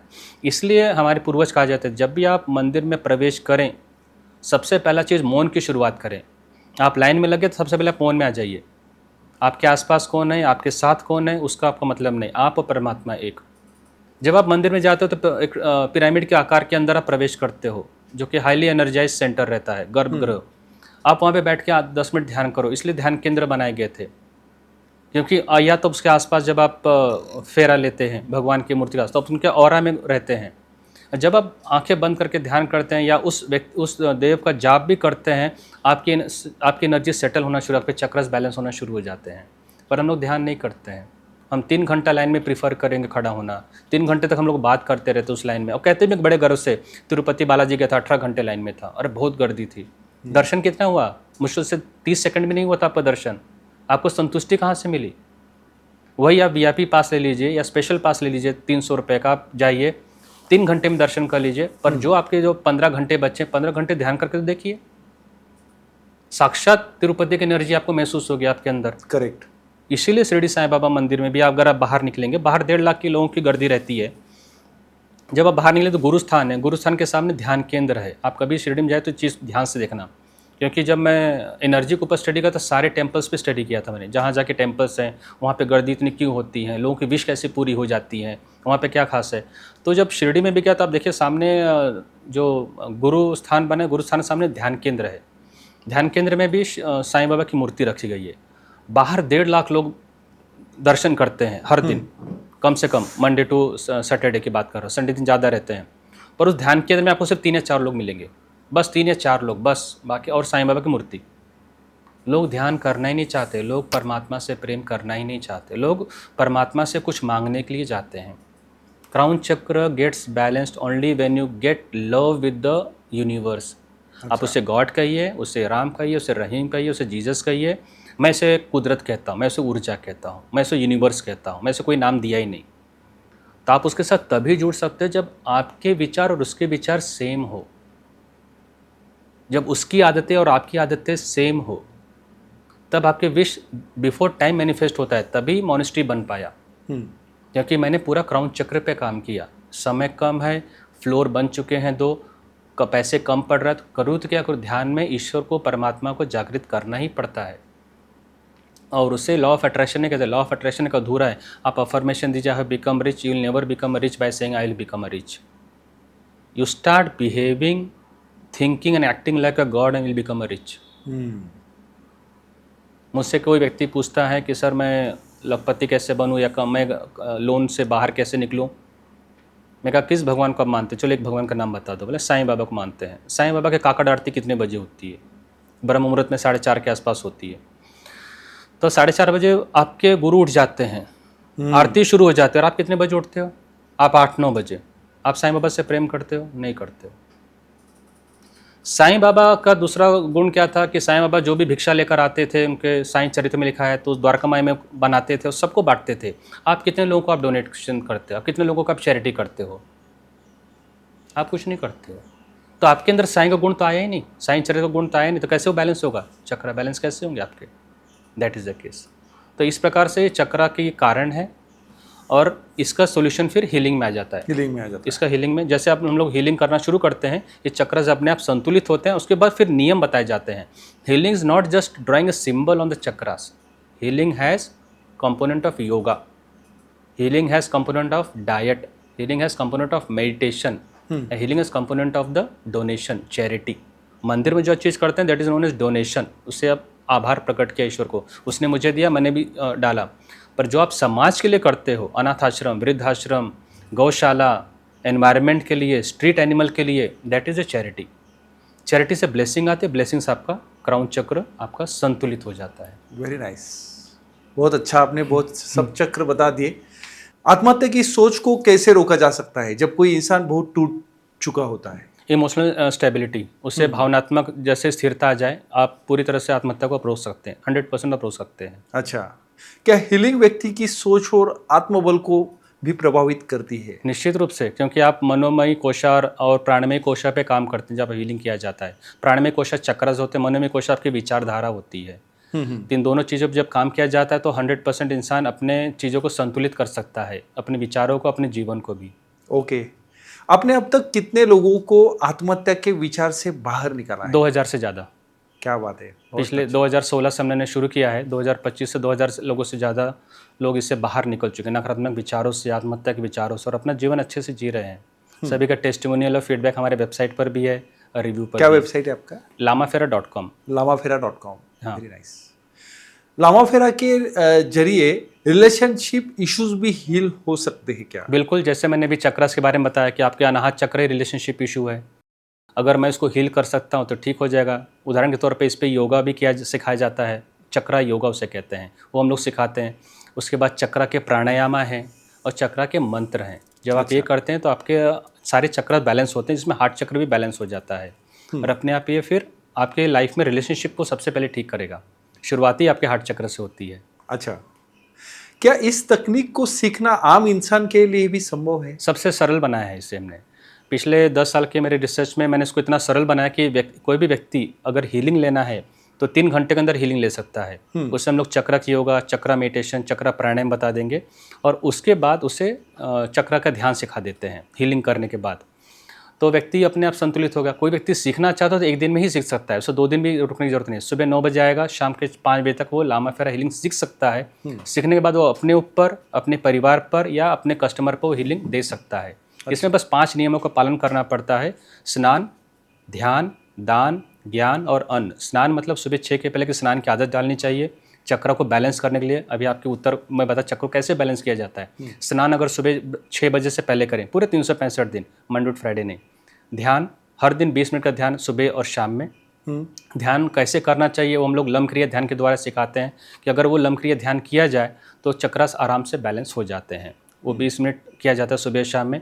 तीसरा होता है ज्ञान। ज्ञान मतलब होता है कि बुक्स का रीडिंग करना। अभी हम लोग मोबाइल पे जो रीडिंग करते हैं या फेसबुक पे जितना हमारा टाइम जाता है, स्क्रीन टाइम, अगर हम किताब पढ़ना शुरू करें, जो आप अच्छी तरह जानते हैं किताब से बढ़कर कोई नहीं है, तो किताब में आदत डाल के कम से कम मुझे 50 पन्ने तो रोज़ पढ़ने ही हैं। उसके बाद होता है दान। दान मतलब कि आप समाज के लिए कितना कर रहे हो। आपके इनकम का 10% हिस्सा अनाथाश्रम, वृद्धाश्रम, गौशाला में निश्चित रूप से हर 1 तारीख को जाना चाहिए, कभी का बात नहीं। एक बार मंदिर में दे या न दें वो आपकी इच्छा है, आपका आभार प्रकट कर रहे हैं। मैं भी मंदिरों में देता हूँ, पर जब तक आप सोशल चैरिटी में देते हो तब तक आपको आशीर्वाद नहीं मिलता है। यहाँ से आपको आशीर्वाद मिलना शुरू होता है। और अन्न का मतलब होता है नेचुरोपैथी डाइट, सात्विक आहार। यानी कभी भी आप भोजन करें तो 8 बजे ब्रेकफास्ट में केवल फल लीजिए, 11 बजे का आपका लंच होगा, नॉर्मल लंच होगा जिसमें स्पाइसी चीज़ें नहीं होगी, नॉनवेज नहीं होगा, और 7 बजे के आसपास आप डिनर लीजिए। जब आप 16 घंटे की फास्टिंग करते हैं, शाम में 7 से लेकर सुबह 11 तक, और आप बीच में फल ले सकते हैं सुबह उठने के बाद, तो आपके सारे इश्यूज, बॉडी के टॉक्सिन्स अपने आप ठीक होना शुरू हो जाते हैं। ये 5 नियम होते हैं हीलिंग में जो लोगों को बताया जाता है, जो लोग फॉलो करते हैं। अच्छा, आप अपने ISO सर्टिफाइड हीलिंग सेंटर में किस तरह की ट्रेनिंग देते हैं? इस प्रकार की उसमें हम लोग योगा की ट्रेनिंग दिया जाता है, मेडिटेशन ट्रेनिंग दिया जाता है, लामाफेरा हीलिंग कैसे सिखाया जाता है, लामाफेरा के अलावा रेकी सिखाया जाता है, और अभी नया जो शुरू हुआ किया गर्भ संस्कार, वो भी हम लोग सिखाते हैं। प्रेग्नेंट लेडीज़ के लिए 9 मंथ तक के लिए गर्भ संस्कार भी सिखाया जाता है, जो कि ऑनलाइन होता है। तो कोई भी व्यक्ति ऑनलाइन गर्भ संस्कार ले सकता है, ऑनलाइन योगा सीख सकता है, ऑनलाइन मेडिटेशन सीख सकता है। पर जब उसे सीखना होता है लामाफेरा, सिर्फ लामाफेरा और रेकी, तो उसे मोनेस्ट्री में आना कंपलसरी, लामाफेरा मोनेस्ट्री, वो ऑनलाइन नहीं सिखाते हैं। अच्छा, क्या आपके अनुभव में हीलिंग हमेशा इमीडिएट रिजल्ट देती है? हीलिंग इमीडिएट कैसा होता है कि आप सब, उसमें 2 चीज़ होता है, intention of the giver and the faith of the receiver. पहला चीज़ ये नियम होता है, अगर आपके अंदर फेथ है ही नहीं और आप मुझे पूछो डेमो दिखाइए हीलिंग का, तो मैं डेमो नहीं दिखा सकता, आपके अंदर फेथ नहीं है, आप ट्रायल ले रहे हो। दूसरा है कि जो मैंने आपको 5 नियम बताया, स्नान, ध्यान, दान, ज्ञान, अन्न, अगर आप इस नियम का पालन नहीं करते हो तो ये हीलिंग आपको डिले होता है या तो नहीं भी काम करता है। और जो व्यक्ति इस 5 नियमों का पालन करता है उसे रिजल्ट 21 डेज के अंदर ही महसूस हो जाता है।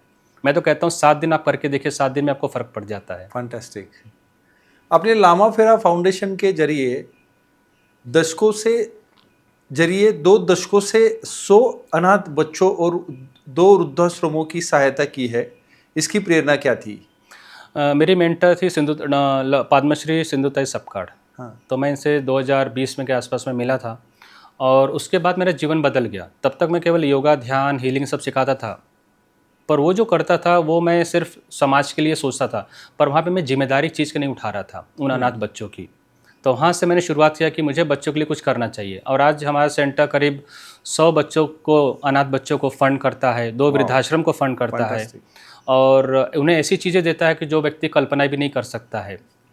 जैसे बच्चों को, हम लोग अपने बच्चों को बर्थडे मनाने के लिए, आप भी जाते होंगे वृद्धाश्रम, अनाथ आश्रम, पर कभी हमने सोचा कि हमें उनका भी बर्थडे मनाना चाहिए, उन बच्चों के बर्थडे में आपको शामिल होना चाहिए। जिस दिन आप सोचेंगे आपके बच्चे की उम्र अपने आप बढ़ जाती है। आप अपने बच्चे का बर्थडे, अपने परिवार का बर्थडे, शादी की सालगिरह आप वहाँ भी मनाते हो, कभी उनका भी मना कर देखिए।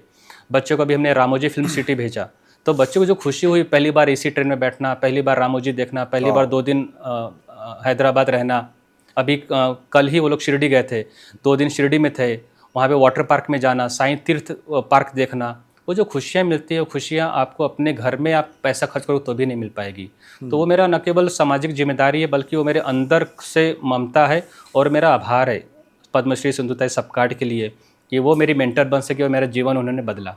वाह, आपने सिर्फ 11 महीनों में 1 करोड़ का कर्ज चुकाया और देश का सबसे बड़ा ISO सर्टिफाइड लामा फेरा हीलिंग सेंटर भी बनाया, ये कैसे संभव हुआ? वही मैंने आपसे शुरुआत में कहा था कि जब कोविड के समय पे धन की कमी पड़ी थी, मोनेस्ट्री काफ़ी बड़ी है, ये करीब 15,000 स्क्वायर फीट के आसपास की मोनेस्ट्री है, तो इसका धन की व्यवस्था कैसे किया जाए, तो कुछ लोन भी लिए गए थे, तो इसको कैसे भरा जाए। तो ये सब चीज़ें कब होती है, जब आप स्वयं पे लामा फेरा हीलिंग किया, ध्यान किया, तो इससे जिस प्रकार की ऊर्जा जो निर्माण होती है, तो लोगों को इसमें सहायता मिलना शुरू हुई, और लोगों के सहयोग से ये लोन अपने आप 11 महीने में फ्री हुआ। वाह, दैट मीन्स अगर आप सकारात्मक हो, आपका इंटेंशन बहुत पॉजिटिव है, अब भले आपके सपने हो और आपके जेब में कुछ भी नहीं हो, तो भी आप ब्रह्मांड और विश्व को खड़ा कर सकते हो। सही।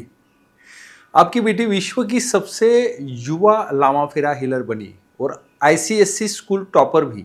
इसके पीछे की प्रेरणा और यात्रा कैसी रही? बचपन से मुझे देखते हैं, हमारी जो मेरे 2 बेटियां हैं, दोनों ने मुझे देखा है कि योगा, प्राणायाम, मेडिटेशन से क्या फ़र्क मुझे पड़ा। कहते हैं कि children do not understand what you speak, children understand how you act and how you behave with themself and with other people. 2 चीज़ बच्चे देखते हैं। तो बचपन से उन्होंने देखा है कि योगासन, प्राणायाम, ध्यान में मैं, मेरी पत्नी कैसे इसमें 100% इन्वॉल्व हैं पहले से ही। अच्छा। तो ये देखते हुए मेरी बड़ी बेटी 13 साल की उम्र में उसने लामा फेरा हीलिंग सीखा, वो हीलर बनी, फिर उसका नाम वर्ल्ड बुक ऑफ रिकॉर्ड में गया। तो मैंने उसे प्रश्न किया था कि हीलर आप बन गई है, तो हीलर बन करके आप फुल टाइम हीलिंग में आना चाहती हो? तो उसने कहा नहीं पापा, मुझे हीलिंग के साथ साथ मेडिकल को भी जोड़ना है, ताकि लोगों को ये समझ में आए कि हीलिंग एक सप्लीमेंट है, हीलिंग कोई सब्स्टिट्यूट नहीं है। अगर आपको सरदर्द, आपको कोई चोट लगी है तो सर्जरी ज़रूरत है, तो वहाँ पे हीलिंग से ठीक नहीं होगा, वो वहाँ पे आपको डॉक्टर के पास जाना पड़ेगा, स्टिचेस लेने पड़ेंगे। पर जो दर्द को सहने की जो शक्ति चाहिए और वापस से दर्द दुर्घटना ना हो, तो वहाँ पे हीलिंग का सपोर्ट चाहिए। जब दोनों एक साथ मिल जाते हैं तब चमत्कार होता है। तो अभी ICSC में बाद में अपने स्कूल के वन ऑफ द रैंकर थी, वो टॉपर थी, और अभी वो नीट की तैयारी कर रही है फॉर MBBS। फैंटास्टिक। क्या कभी ऐसा आया जहां लामा फेरा हीलिंग उतनी असरदार नहीं रही? आपका अनुभव और परसेंटेज क्या कहता है? लामा फेरा हीलिंग, जिन्होंने भी हीलिंग के 5 नियमों को पालन किया, वहाँ पे रिजल्ट 100% है, 99 भी नहीं, 100%। पर जिन लोगों ने 5 नियमों को पालन नहीं किया, ध्यान, स्नान, ध्यान, दान, ज्ञान और अन्न का, तो वहाँ पे परिणाम लेस देन 50% था। तो हम लोग कहते हैं हीलिंग 50% काम करेगा और 50% हीलिंग के 5 नियम काम करेंगे। यदि ये दोनों चीज़ें मिल जाती तो रिजल्ट 100% एश्योर्ड है, गारंटेड है। पर अगर ये 5 नियम नहीं पालन कर रहे हैं तो कुछ नहीं कर सकते। आपने 108 ध्यान विधियां खोजी, लम क्रिया ध्यान जैसी ट्रेडमार्क टेक्निक के बारे में बताइए, जो आपने ही डिजाइन और ट्रेन की है। देखिए, इतने सारे मेडिटेशन जब मैं पिछले 10 साल से करता हूँ, तो ऐसे ऐसे मेडिटेशन बनाए जो 2 मिनट का मेडिटेशन हो, 5 मिनट्स का, 10 मिनट का, किसी कॉर्पोरेट्स के लिए, कभी छोटे बच्चों के लिए, कभी स्कूल के लिए, सबके लिए मैंने ध्यान बनाया। प्रेग्नेंट लेडीज़ के लिए, औरतों के लिए, आप रेलवे स्टेशन पे भी बैठ के ध्यान कैसे करना है, एयरपोर्ट पे ध्यान कैसे कर सकते हैं, इस प्रकार के टोटल 108 ध्यान विधियाँ हमने बनाई है। इसमें जो सबसे प्रमुख ध्यान विधि है जो हम लोग हीलर्स को सिखाते हैं, वो है लम क्रिया ध्यान। ये कॉपीराइटेड है और ट्रेडमार्क है। अच्छा। तो इस चीज़ की खासियत ये है कि आप इसको इससे करते ही आपके सारे चक्रस बैलेंस होना शुरू हो जाते हैं इंस्टेंटली। आप 90 डेज़ के अंदर आपके पूरे चक्रस 100% बैलेंस्ड हैं। ये करने के बाद आपके लाइफ में फाइनेंशियल ग्रोथ, रिलेशनशिप, हेल्थ तो होता ही है, स्पिरिचुअलिटी काफ़ी हो जाती है। और न केवल फिर आपके पास जीने का एक गोल रहता है, आपके पास जीवन का पर्पस रहता है। पर्पस रहता है। मकान लेना गोल हुआ, कार लेना गोल हुआ, शादी करना गोल हुआ, पर आत्महत्या मुक्त भारत करना पर्पस हुआ, स्ट्रेस फ्री भारत बनाना पर्पस हुआ, वायलेंस फ्री भारत बनाना पर्पस हुआ। आपके पास एक पर्पस मिल जाता है लाइफ का, और वो पर्पस मिलता है लम्ब क्रिया ध्यान जब आप करते हैं तो। आपके सेंटर को अनुशासन के लिए जाना जाता है। पिछले 9 वर्षों में आपने केवल एक ही लामाफेरा टीचर बनाया, ऐसा क्यों, जब दूसरे सेंटर में 24 घंटे में कोर्स पैकेज बेचते हैं? मैंने पहले कहा कि ये मेरा पैशन है, कोई मैंने इसे कभी व्यापार बनाया नहीं। जिस दिन ये हीलिंग मेरे लिए व्यापार बन जाएगा, उस दिन ये मेरी हीलिंग की पावर भी समाप्त हो जाएगी। तो इसका जो भी मानधन मिलता है, मैं चाहे हीलिंग से चाहे योगा से, ये पूरी तरह से जाता है अनाथ आश्रम और वृद्धाश्रम के बच्चों के लिए। तो इसमें हम उसी को चुनते हैं जिसने साधना बराबर की है, जिसके अंदर जो 5 नियमों का पालन करता है, जो पूरी तरह से समाज के लिए समर्पित है, उसी को हम ग्रैंड मास्टर बनाते हैं। इसलिए पूरे 8 साल में सिर्फ एक ही हमने ग्रैंड मास्टर बनाया है। इसके नियम, इसके जो इंटरव्यू होता है काफ़ी टफ लेवल पे होता है। जैसे हर कोई व्यक्ति यूपीएससी, एमपीएससी या जेडब्ल्यू क्वालिफाई नहीं कर पाता। अगर हर कोई व्यक्ति कर पाता तो आज इसका वैल्यूएशन खत्म हो जाता था और किसी प्रकार के लोग आ जाते थे। मैं हीलिंग का वैल्यूएशन खत्म नहीं होने दूंगा। हीलिंग को मुझे इसे कोई तंत्र मंत्र में लाना नहीं चाहता, इसे मैं किसी पूजा पाठ में लाना नहीं चाहता। It is a science beyond the science, let it be as pure as possible. इसलिए हमने केवल एक ही व्यक्ति को ग्रैंड मास्टर बनाया, वो लेडी 65 ईयर्स की और मॉरिशस की है। हमने उससे चुना और उससे ही हमने ग्रैंड मास्टर बनाया। आलोचक आपको भारत के सबसे समृद्ध हीलर्स में गिनते हैं। आपकी Innova, SUV, bullet, passion, photography, travel, आपके व्यक्तित्व के बारे में क्या कहता है ये सब? देखिए, आलोचक क्या कहते हैं, that is a critics. Critics मुझे बाहर से देखते हैं कि ये व्यक्ति इनोवा कार से चलता है, व्यक्ति बुलेट से राइड करता है। आप जो देख रहे हो वो एक अर्ध सत्य है, पर दूसरा सत्य आप क्यों नहीं देखते हैं कि ये व्यक्ति अगर इनोवा कार से चलता है या high standard of life maintain करता है तो उसके पीछे भी क्या कारण हो सकते हैं। सबसे पहले मैं प्रेरणा बनना चाहता हूँ उन सब लोगों के लिए जो व्यक्ति हमारे पास हीलिंग के लिए आते हैं। वो सब पैसे के लिए संघर्ष करते हैं, वो लोग भी किसी तकलीफ से गुजर रहे हैं। क्या उन्हें आप सपना नहीं दिखा सकते जब आपके पास खुद नहीं है? तो नंबर दूसरी बात की, जब एसयूवी लिया है, इनोवा लिया है, तो उसके पीछे भी कि जब मैं किसी तीर्थ यात्रा में जाता हूँ तो वृद्ध को लोगों को लेके जाकर, जिनके आज बच्चे साथ में नहीं है, तो उन्हें तीर्थ यात्रा कौन कराएगा? अगर आज उनके बेटे होते थे तो क्या उन्हें दर्शन नहीं कराते थे? क्या उनकी इच्छा नहीं होती कि हम लोग सिटी बस से या किसी नॉर्मल बस से न जाते किसी लग्जरी गाड़ी में जाएं? उस उद्देश्य के लिए मैंने इनोवा कार लिया। यह है दूसरा पहलू जो व्यक्ति नहीं जानता है और जो मुझे बताने की कोई ज़रूरत भी नहीं है। बुलेट मेरा चलाना शौक है क्योंकि मेरा राइडिंग पैशन है। जब तक मैं 10 जगह पे जाऊंगा नहीं, दुनिया देखूंगा नहीं, तो कैसे मैं आगे बढ़ूंगा? मैं स्क्रीन टाइम मेरा न के बराबर रहता है, मोबाइल के ऊपर मेरा कोई इंटरेस्ट रहता नहीं है, तो फिर मैं देखूं क्या? तो दुनिया देखने की मेरी इच्छा है, इसलिए मैं बुलेट राइडिंग करता हूँ। आपको भारत का भविष्य कैसे दिखता है अगले 20 वर्षों में, और आप उसमें आपकी क्या भूमिका मानते हैं? 20 वर्ष के बाद भारत में एक सचमुच एक सबसे बड़ी क्रांति आएगी। जैसे लोग मोबाइल के बारे में विश्वास नहीं करते 40 साल पहले कि मोबाइल आ सकता है, पर आया किसी व्यक्ति के विचार से। तो जो आज मैं देख पा रहा हूँ शायद कोई और नहीं देख पा रहा होगा। 20 साल के बाद इस बात को नोट किया जाए, रिकॉर्ड किया जाए, लिखा भी जाए। हर हॉस्पिटल में हीलिंग सेंटर होगा। भारत के हर हॉस्पिटल, जैसे अभी यूएस में भी ऑपरेशन से पहले भी लोग रेकी हीलिंग दिया जाता है, हर हॉस्पिटल में हीलिंग सेंटर होगा। नंबर दूसरा, हर स्कूल में ध्यान कंपलसरी रहेगा। जैसे पीटी पीरियड रहता है, जैसे कोई दूसरे सब्जेक्ट के विषय रहते हैं। हर कॉर्पोरेट ऑफिस में पहले मेडिटेशन लिया जाएगा। तो इसी प्रकार जैसे हॉस्पिटल में हीलिंग केंद्र अगर खुलना शुरू हो गया तो डॉक्टर पेशेंट को ट्रीटमेंट से पहले भी हीलिंग दे सकते हैं और बाद में भी हीलिंग ले सकते हैं। पेशेंट पर रिजल्ट बेहतर आएंगे। जैसे आयुर्वेदा, यूनानी या होम्योपैथी होता है सप्लीमेंट के रूप में, not as a substitute. Number दूसरा, जब स्कूल में ध्यान लेना शुरू करेंगे, हर एक लेक्चर की तरह, पीरियड की तरह, केवल 10 मिनट तक बच्चे आत्महत्या करने से बंद हो जाएंगे, जो हर 50 मिनट में एक विद्यार्थी आत्महत्या कर रहा है। तीसरा, जब कॉर्पोरेट्स में मेडिटेशन आ जाएगा तो ये सुसाइडल थॉट्स कम्प्लीटली बंद हो जाएगा, स्ट्रेस लेवल कम हो जाएगा और एडिक्शंस कम हो जाएंगे। ये 3 चीज़ तो निश्चित रूप से परिवर्तन भारत में आना ही अगले 20 सालों में। दोस्तों, डॉक्टर शुक्ला जी की कहानी हमें सिखाती है कि हीलिंग सिर्फ एक प्रक्रिया नहीं बल्कि जीवन के हर पहलू को फिर से जीने की एक कला है। लामाफेरा केवल ऊर्जा का प्रवाह नहीं बल्कि आत्मा का स्पंदन है जो हर जख्म को छू सकता है। हम उन्हें धन्यवाद देते हैं कि उन्होंने अपने अनुभव हमसे साझा किए। अगर आप या आपका कोई अपना किसी मानसिक संकट से जूझ रहा है, याद रखिए आप अकेले नहीं हैं। हीलिंग एक रास्ता है जो आपके सपने पूरे कर सकता है, आपको समृद्धि दे सकता है, आपको सक्सेस कर सकता है। और अगर आपको हीलिंग सीखना है तो नीचे दिए हुए नंबर पे आप कॉल कर सकते हैं। Stay inspired, stay align, only on coach Kiran Patil podcast. Thank you very much Shukla ji. Thank you वापस so आपका much, sir. बहुत तहे दिल से मैं शुक्रिया अदा करता हूँ, आप हमारे कोच किरण पाटिल पॉडकास्ट में आए और काफ़ी सारे चक्र जो है अपने उनके फायदे बताए, कैसे वो एक्टिव रखने के, वो भी आपने काफ़ी अच्छा मार्गदर्शन किया है। और मैं चाहता हूँ आप वापस हमारे स्टूडियो में आए और हमारे पूरे दर्शकों को गाइडेंस कीजिए। Thank you so much, Kiran Thank sir. you. Thank you so much. God bless you in abundance.